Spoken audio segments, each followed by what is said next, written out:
साथियों नमस्कार, हमारे चैनल में आपका स्वागत है। मैं हूं रामचंद्र मौर्य। 15% सवर्ण हमारे ऊपर आज भी राज कर रहे हैं और जितना संसाधन है उस पर 90% से अधिक सवर्ण शक्तियों, दबंग शक्तियों का कब्जा है। हम भारत के मूल निवासी बहुजन समाज के लोग आज भी हाशिए पर हैं। आज़ादी के बाद से ओबीसी, एससी, एसटी के विकास के लिए, इन्हें राष्ट्र की मुख्य धारा में लाने के लिए औपचारिक रूप से सरकार ने प्रयास किए, लेकिन क्या वह प्रयास ईमानदारी से किया गया? क्या उस प्रयास से बहुजन समाज, मूल निवासी समाज का कायाकल्प हुआ? हमें इस पर नए सिरे से विचार करना होगा और यह सोचना होगा, विचार मंथन करना होगा कि क्यों आज भी ओबीसी, एससी, एसटी समाज गरीबी रेखा के नीचे बना हुआ है। क्यों 80 करोड़ ओबीसी, एससी, एसटी के लोग 5 किलो मुफ्त राशन पर जिंदा हैं? क्यों इनकी शिक्षा का विस्तार नहीं हुआ? कैसे इनका अधिकार नहीं मिला? अगर इसकी तह में जाए तभी हम समस्या का निदान कर सकते हैं और तभी हम अपने समाज, मूल निवासी समाज, बहुजन समाज को राष्ट्र की मुख्य धारा में लाने के लिए सकारात्मक प्रयास कर सकते हैं। साथियों, जैसा कि राहुल गांधी ने कहा है, एक बार नहीं कई बार, कि यह संक्रमण काल का दौर है, इतिहास का वह मोड़ है जिस पर अगर हम चूक गए तो हम सदियों तक गुलाम बने रहेंगे। आज दो विचारधाराएं, राहुल गांधी के शब्दों में कहें तो दो विचारधाराएं समानांतर रूप से चल रही हैं। पहली विचारधारा ओबीसी, एससी, एसटी को वर्ण व्यवस्था के दलदल में झोंक देना, फिर से उसके ऊपर वर्ण व्यवस्था लागू करना और उसकी जहालत, उसकी गरीबी, उसकी शिक्षा की गिरी हुई स्थिति, उससे बदतर स्थिति में ले जाना, यह सोच है मनुवादी विचारधारा की, जिसका नेतृत्व आरएसएस कर रहा है, भारतीय जनता पार्टी कर रही है, शंकराचार्य कर रहे हैं और तमाम हिंदू संगठन कर रहे हैं। ओबीसी, एससी, एसटी को उनका हक अधिकार देने की बात दूर, उनके जो अधिकार मिले हुए हैं, जिन अधिकारों को बाबा साहब डॉक्टर भीमराव अंबेडकर ने दिया है, उन अधिकारों को भी छीन लेना चाहते हैं और इसके लिए उनका सबसे बड़ा ब्रह्मास्त्र है कि संविधान को खत्म कर देना। इसीलिए आरएसएस संविधान का विरोधी संविधान के निर्माण के समय से रहा है और आज भी जब वह संविधान का असर देख रहा है तो संविधान को खत्म करने की बातें कह रहा है। आरएसएस में नंबर 2 के पदाधिकारी होशबोले दत्तात्रेय ने अभी कुछ दिनों पहले कहा था कि सबसे पहले संविधान की मूल भावना पर चोट किया जाए, संविधान की प्रस्तावना पर चोट किया जाए। संविधान की प्रस्तावना और संविधान की मूल भावना में जो बातें हैं उन्हें निकाल बाहर किया जाए, जैसे धर्मनिरपेक्षता, समाजवाद और सामाजिक न्याय। इन शब्दों से आरएसएस को, बीजेपी को बहुत नफरत है और इन शब्दों को संविधान से निकाल बाहर करने की बातें कह रहा है। लेकिन बहुजन समाज में, मूल निवासी समाज में कोई खास प्रतिक्रिया नहीं हुई। संविधान को खत्म करने वाली शक्तियां संविधान को खत्म करने का फतवा जारी कर रही हैं, लेकिन जिस तरह से खलबली मचनी चाहिए बहुजन समाज में, उस तरह से खलबली नहीं मची। तो सबसे पहले जो तात्कालिक रूप से हमें उठ खड़े होकर के काम करना है, वह काम है संविधान की रक्षा। अगर हम संविधान की रक्षा नहीं कर पाएंगे तो मनुवादी शक्तियां इतना सशक्त हो गई हैं कि वह आरएसएस के 100 साल पूरे हो चुके हैं और इन 100 साल पूरे होने के समय वह संविधान को खत्म करके हिंदू राष्ट्र बनाने की दिशा में आगे बढ़ रहा। सबसे पहले वह संविधान पर चोट कर रहा है और संविधान को खत्म करके, संविधान को नष्ट करके वह मनुस्मृति लागू करना चाहता है। इसकी घोषणा पर्दे के पीछे से, पर्दे के बाहर से अनेक बार हो चुकी है। आपने देखा होगा कि हिंदू राष्ट्र बनाने के लिए किस तरह की कस्में इन मनुवादियों ने खाई है और किस तरह से यह संविधान को बदल करके मनुस्मृति लाने या मनुस्मृति पर आधारित संविधान लागू करने की बातें करते हैं। हरिद्वार धर्म संसद में आपने देखा होगा कि एक भगवा संविधान पेश किया गया था भारतीय जनता पार्टी के नेता अश्विनी उपाध्याय के द्वारा। अश्विनी उपाध्याय वह शख्स है जो कि भारतीय जनता पार्टी का नेता है और सुप्रीम कोर्ट में वकील है, पढ़ा लिखा है, लेकिन वह किस तरह से बहुजनों को दबाने के लिए, संविधान को खत्म करने के लिए नया संविधान, भगवा संविधान पेश कर रहा है। और उसने कहा, पूरे साधु समाज, ब्राह्मण समाज ने कहा कि जब हिंदू राष्ट्र बनेगा तो यही संविधान, भगवा संविधान लागू किया जाएगा। आरएसएस को लगता है कि अब वह दिन आ गए हैं जब मनुस्मृति नहीं लागू होगी तो कभी नहीं लागू हो सकती है। अब वह दिन आ गया है जब संविधान को हटाया जा सकता है। अब नहीं हटाया गया तो कभी नहीं हटाया जा सकता है। आरएसएस को, बीजेपी को, भगवा गैंग को लग रहा है कि अब वह समय आ गया है। मोदी राज के 11 साल बीत चुके हैं और भारत हिंदूमय हो चुका है। अब ऐसी स्थिति में अगर भारत को हिंदू राष्ट्र नहीं बनाएंगे तो यह कभी नहीं बन पाएगा। तो राहुल गांधी का कहना कि इस समय दो धाराएं एक साथ चल रही हैं, एक धारा हमें विनाश की ओर ले जा रही है, इसे समझना पड़ेगा, और दूसरी धारा हमारे वजूद को बचाने के लिए है, हमारे वजूद को, ओबीसी, एससी, एसटी के हक अधिकार को बचाने के लिए और उसे पाने के लिए है। ओबीसी जनगणना की मांग करना, निजी क्षेत्र में आरक्षण देने की मांग करना, सरकारी क्षेत्रों में 90% जितना कि हमारी भागीदारी है 85 से 90% तक, उतना आरक्षण देने की मांग अगर की जा रही है तो वह दूसरी धारा जो संविधान के साथ खड़ी है, जो बहुजनों के साथ खड़ी है, उस धारा का हमें समर्थन करना चाहिए और उसे मजबूत करना चाहिए। वोट बैंक की इस राजनीति में, सियासत में हमें ध्यान देना होगा कि हमें अपने विनाश के लिए वोट देना है या अपने विकास के लिए, अपनी हिस्सेदारी के लिए वोट देना है।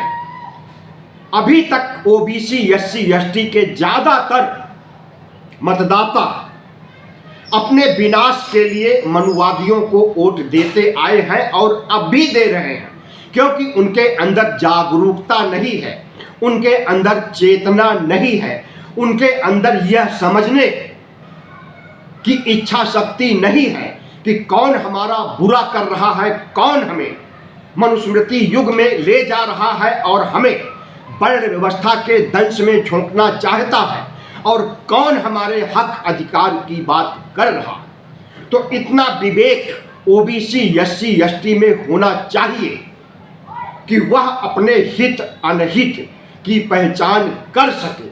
खास करके ओबीसी एससी एसटी का जो अशिक्षित वर्ग है, जिसमें से अगर देखें तो ओबीसी समाज में यानी पिछड़ा समाज में लगभग 27% लोग अति पिछड़े हैं।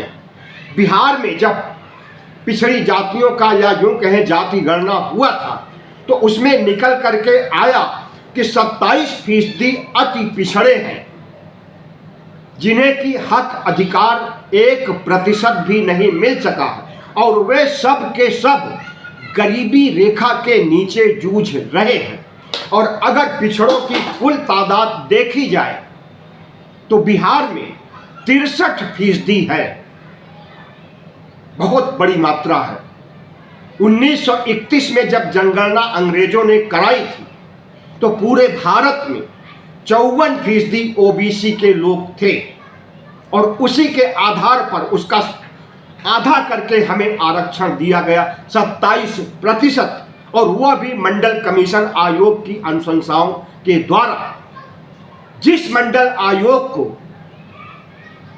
बन जाने के बाद भी लागू नहीं किया गया और बीपी सिंह ने उसे एक सियासी तुरुप का पत्ता समझ करके लागू किया।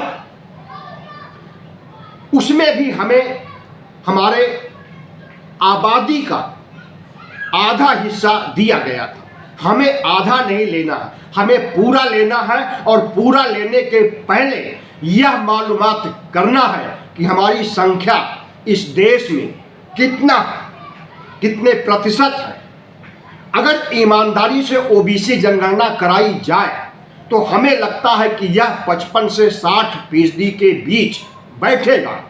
अगर अकेले बिहार में 63% ओबीसी हो सकते हैं तो पूरे उत्तर भारत में भी कमोबेश 63% आबादी ओबीसी की हो सकती है। लेकिन यह तो तभी पता चलेगा जब ईमानदारी से, निष्पक्षता से, पारदर्शिता को ध्यान में रखते हुए ओबीसी जनगणना कराई जाएगी। इसके लिए राहुल गांधी ने जिस तरह से नरेंद्र मोदी सरकार को आड़े हाथों लिया, संसद से सड़क तक घेरा, संविधान बचाने के लिए, ओबीसी हक अधिकार के लिए लड़ाई लड़ा, उसके लिए राहुल गांधी की तारीफ की जानी चाहिए कि उन्होंने ओबीसी एससी एसटी के बीच जागरूकता और जन चेतना जगाने का काम संविधान की कॉपी हाथ में ले करके जिस तरह से किया और कर रहे हैं, उसके लिए राहुल गांधी को शुक्रिया अदा करना चाहिए। राहुल गांधी की तरह हमारे समाज में नए नेतृत्व को, युवा नेतृत्व को उभारना होगा, क्योंकि अभी वर्तमान में जो नेतृत्व है और जो नेतृत्व पहले रह चुका है, हमें लगता है कि उसमें जंग सा लग गया है। हमारा नेतृत्व एक तरह से ठहरे हुए पानी की तरह ठहर गया है। हम यह नहीं कहेंगे कि ठहरा हुआ पानी बदबू कर रहा है, लेकिन इतना जरूर कहेंगे कि ठहरे हुए नेतृत्व में समाज को बदलने, समाज का सशक्तिकरण करने, ओबीसी समाज को, एससी एसटी समाज को राष्ट्र की मुख्य धारा में लाने का काम ठहरा हुआ पानी या ठहरे हुए नेता नहीं कर सकते हैं। इसके लिए हमारे ऊर्जावान, नए जोश से ओतप्रोत युवा वर्ग को राजनीति में लाना होगा और उन्हीं के कंधे पर यह भार सौंपना होगा कि किस तरह से बहुजनों का कायाकल्प हो सकता है, किस तरह से वह ओबीसी एससी एसटी समाज को राष्ट्र की मुख्य धारा में जोड़ सकते हैं। इसके लिए सबसे पहले हमें शिक्षा का संचार करना होगा, ऊपर से नीचे तक, खास करके नीचे निचले वर्ग में जो लोग अशिक्षित हैं उन्हें शिक्षित करने का अभियान चलाना होगा। बाबा साहब डॉक्टर भीमराव अंबेडकर ने आज़ादी के पहले और आज़ादी के बाद भी एक ही सुर अलापा शिक्षा के बारे में कि शिक्षा शेरनी का दूध है, जो पिएगा वही दहाड़ेगा। और शिक्षा समाज के लिए बहुत जरूरी है। पहले शिक्षा, फिर संगठन, और संगठन के बाद संघर्ष, और संघर्षों के बिना हमें हमारा अधिकार, हक नहीं मिलने वाला है। क्योंकि हमारे 90% संसाधनों पर, 90% संपत्तियों, जमीनों, चल अचल संपत्तियों पर 15% लोग कब्जा जमाए बैठे हैं। राजनीति में भी लगभग 80% पर ओबीसी, एससी, एसटी के लोग नहीं हैं, बल्कि ब्राह्मण, क्षत्रिय, वैश्य, ऊंची जातियों के लोग कब्जा जमाए बैठे हुए हैं। तो हमें अपना राजनीतिक अधिकार, सामाजिक अधिकार, शैक्षिक अधिकार पाने के लिए हम किसी सरकार का इंतजार करेंगे तो जैसे 78 सालों से, आज़ादी के बाद 78 सालों से हम इंतजार करते रहे कि हमारा भला, हमारी भलाई, हमारा सशक्तिकरण सरकारें करेंगी, लेकिन सरकारों ने नहीं किया। क्योंकि सभी सरकारों में ऊंची जातियों के लोग बैठे रहे। उन्हें राम मंदिर बनाने की चिंता थी, उन्हें तमाम मंदिरों का जीर्णोद्धार करने की चिंता थी, उन्हें हिंदू राष्ट्र बनाने की चिंता है, लेकिन उन्हें ओबीसी, एससी, एसटी के बच्चों की पढ़ाई पर चिंता नहीं है। और उनकी पढ़ाई के लिए जो प्राथमिक स्तर पर विद्यालय खोले गए हैं, उन्हें बंद किया जा रहा कि अगर ओबीसी, एससी, एसटी पढ़ गया तो नौकरी मांगेगा, हक और अधिकार मांगेगा, राजनीति में आकर के विधायक, सांसद बनना चाहेगा। इसलिए उसकी जड़ को ही काट दीजिए, शिक्षा से उसे वंचित कर दीजिए। तो यह सब काम हमारी मनुवादी सरकारें कर रही हैं, प्रांत के स्तर पर और केंद्रीय स्तर पर भी। अकेले उत्तर प्रदेश में अभी कुछ दिनों पहले 5000 सरकारी स्कूल, प्राथमिक स्कूल बंद किए गए हैं। और अगर यह आंकड़ा राष्ट्रीय स्तर पर देखा जाए तो लगभग 90,000 स्कूल, प्राथमिक स्कूल बंद किए जा चुके हैं। और जो बचे हैं उन्हें मर्ज किया गया है एक दूसरे स्कूलों में। और मर्ज किए गए स्कूलों को भी अगर आरएसएस की चले, भारतीय जनता पार्टी की चले, तो एक दिन में उन स्कूलों को भी खत्म कर देंगे। और प्राथमिक स्तर से लेकर विश्वविद्यालय स्तर तक जिस तरह से शिक्षा में परिवर्तन करके शिक्षा का भगवाकरण कर दिया है कि अगर कोई बच्चा पढ़ेगा तो वह कट्टर हिंदू बनेगा, वह समाजवादी नहीं बनेगा, वह धर्मनिरपेक्ष नहीं बनने पाए। इसके लिए स्कूलों से लेकर विश्वविद्यालयों तक भगवाकरण कर दिया गया है, इतिहास तक में परिवर्तन कर दिया गया है। धर्मनिरपेक्ष इतिहास, निष्पक्ष इतिहास को वामपंथियों का इतिहास कह करके उसे इतिहास के अध्याय से निकाल बाहर कर दिया गया। और भगवा संविधान के तहत भगवा सोच को, मनुस्मृति की सोच को शिक्षा में शामिल किया गया। तो साथियों, इसे हम कब तक बर्दाश्त करेंगे? कब तक हम वोट बैंक बने रहेंगे भारतीय जनता पार्टी के?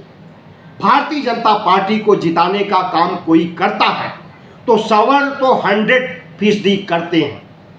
ऊंची जातियों के लोग भारतीय जनता पार्टी को ऊंची जातियों, सवर्णों की पार्टी मानी जाती, लेकिन उन सवर्णों से कहीं ज्यादा हमारे ओबीसी एससी एसटी के लोग भारतीय जनता पार्टी को वोट देते हैं, उनका वोट बैंक बने हुए, तो हमें भारतीय जनता पार्टी का वोट बैंक बनने से बचना होगा, क्योंकि उनके हम असली मंसूबे, चाल चरित्र और चेहरे को पहचान चुके हैं कि जो काम वह करेंगे वह हिंदुत्व के विकास के लिए, सवर्णों के विकास के लिए करेंगे, बहुजनों के सशक्तिकरण के लिए नहीं करेंगे, बहुजनों को राष्ट्र की मुख्य धारा में लाने के लिए नहीं करेंगे। जब उनकी सोच ऐसी है तो क्यों न हम अपनी फितरत को बदलें और उनका वोट बैंक बनने से बचें। वोट बैंक न बने इतने से काम नहीं चलेगा, बल्कि मनुवादियों के वोट पर चोट करना होगा। उनकी सोच को पहले समझना होगा कि किस तरह से वह हमारी शिक्षा को खत्म कर रहे हैं, किस तरह से हमारी जनगणना तक कराने से मुकर रहे हैं। और जब बहुत बड़ा दबाव राहुल गांधी ने डाला, तब पुलवामा पहलगाम हिंसा के बाद नरेंद्र मोदी ने घोषणा किया कि हम ओबीसी जनगणना कराएंगे, लेकिन उसमें कितना ईमानदारी होगी और आरएसएस क्या उन्हें लागू करने देगा। जब पता चलेगा कि ओबीसी की भागीदारी जनसंख्या इस देश में 60% या इसके आसपास है, तो क्या आरएसएस भारतीय जनता पार्टी को 60% आरक्षण देने देगा? कतई नहीं, भूल जाइए। 27% देने में भी उनकी नानी मर रही है। 27% आरक्षण भी तमाम डबल इंजन के राज्यों के लोक सेवा आयोग में ओबीसी को 27% आरक्षण नहीं मिल रहा। दलित समाज को भी 19-20% का आरक्षण नहीं मिल रहा। आदिवासी समाज को भी 8% आरक्षण नहीं मिल रहा। तो किस तरह से वह, अगर हमारी संख्या पता चल गया कि 60% है, तो किस तरह से वह हमें देंगे, यह बात हमारी समझ के परे है। दूसरी बात और जरूरी बात यह है कि जिस विचारधारा या जिस हथियार को लेकर के उन्होंने हमें मूर्ख, वंचित, गुलाम बनाया है, वह धर्म है। उनके धर्म के हथियार को हमें समझना होगा, उनकी मनुस्मृति की व्याख्या को हमें समझना होगा। और दूसरी तरफ बाबा साहब डॉक्टर भीमराव अंबेडकर ने उनके हिंदुत्व के हथियार का विकल्प के रूप में हमें जिस तरह से बौद्ध धर्म की ओर अग्रसित होने के लिए कहा है, हमें उस पर विचार करना होगा और मनुवादी विचारधारा, मनुवादी धर्म, मनुवादी सोच, हिंदुत्व को त्यागना पड़ेगा। 33 करोड़ देवी देवता जो काल्पनिक हैं, इन पर हमें अंधश्रद्धा नहीं दिखानी होगी। विष्णु के 10 अवतार, गौरी गणेश की पूजा, शिव ब्रह्मा की पूजा हमें नहीं करनी होगी। और यह सब कुछ हम नहीं कह रहे हैं, बल्कि बाबा साहब डॉक्टर भीमराव अंबेडकर ने 22 प्रतिज्ञाओं के तहत हमें शपथ दिलाई थी 14 अक्टूबर 1956 को कि मनुवादियों के सबसे बड़े हथियार को ध्वस्त करने के लिए हमें धर्म का विकल्प चुनना पड़ेगा। जो धर्म हमें आज तक हमारा सशक्तिकरण नहीं कर सका है, जो धर्म हमें राष्ट्र और समाज की मुख्य धारा में नहीं ला सका है, समाज में हमारी जो स्थिति अछूत और अस्पृश्यता की बनी हुई है, उसे धर्म ने ही दिया है। तो ऐसे धर्म को जिसने हमें बर्बाद किया है, उसे हमें त्यागना होगा। और जिस धर्म की ओर बाबा साहब ने इशारा किया है, बौद्ध धर्म, उसे स्वीकार करना होगा 22 प्रतिज्ञाएं लेकर। तो हमें लगता है कि बहुजन सशक्तिकरण के लिए जिन बिंदुओं को मैंने रेखांकित किया, जिन बिंदुओं पर चर्चा किया, इस पर बहुजन समाज को, मूल निवासी समाज को, ओबीसी एससी एसटी समाज को गहनता से, गंभीरता पूर्वक विचार करना होगा और अपनी तरक्की अपना विकास स्वयं सुनिश्चित करना होगा और उसके लिए लड़ना पड़ेगा। तो सबसे पहले हमें जंग जीतने के लिए क्या करना होगा तत्काल में, क्योंकि तत्काल में अगर हम संविधान को बचाने के लिए, भारत धर्मनिरपेक्ष भारत को हिंदू राष्ट्र से बचाने के लिए काम नहीं करेंगे तो हम जल्दी ही इस भारत को हिंदू राष्ट्र के रूप में देखेंगे, जल्दी ही संविधान हटा दिया जाएगा, जल्दी ही भारत हिंदूमय हो जाएगा। ऐसी स्थिति न उत्पन्न होने पाए, इसलिए हमें सबसे पहले संविधान बचाना है और हक अधिकार पाने के लिए अपनी आबादी जानना और उसके लिए दबाव डाल करके होने वाली जनगणना में ओबीसी जनगणना करवाने के लिए मजबूर करना सबसे ज़्यादा जरूरी है। और जिसके दूरगामी परिणाम आएंगे उसे भी हमें, जैसे शिक्षित होना, शिक्षित करना बहुजन समाज में, और सामाजिक बंटवारा जो हुआ है ओबीसी एससी एसटी में, ओबीसी एससी एसटी के बीच जिन जातियों को बना करके, जातियों की दीवार खड़ी करके हमें एक दूसरे से अलग किया है, ऊंच नीच बनाया है, हमें उस दीवार को तोड़ना होगा। हमें रोटी बेटी का रिश्ता एक दूसरे से करना होगा, किसी को अछूत या फिर महाशूद्र समझते हुए। अगर हम अपने एसटी समाज या एससी समाज को अछूत समझेंगे तो हम भी एक तरह से उनके साथ ब्राह्मणवाद का रुख अख्तियार कर रहे हैं। इस ब्राह्मणवाद से बचने के लिए अपने अंदर जो ब्राह्मणवाद भरा हुआ है उसे निकालना होगा और ब्राह्मणवाद सवर्णवाद के चाल चरित्र चेहरे को समझते हुए हमें लंबी लड़ाई लड़नी होगी और जीतनी होगी, तभी हम राष्ट्र की मुख्य धारा में आ सकेंगे, तभी हमारा सशक्तिकरण हो सकता है। बहुत बहुत धन्यवाद। वीडियो अच्छा लगा हो तो इसे शेयर कीजिए, बड़े पैमाने पर हर बहुजन तक पहुंचाइए, चैनल को सब्सक्राइब कीजिए और कमेंट करके अपने विचारों से हमें अवगत कीजिए।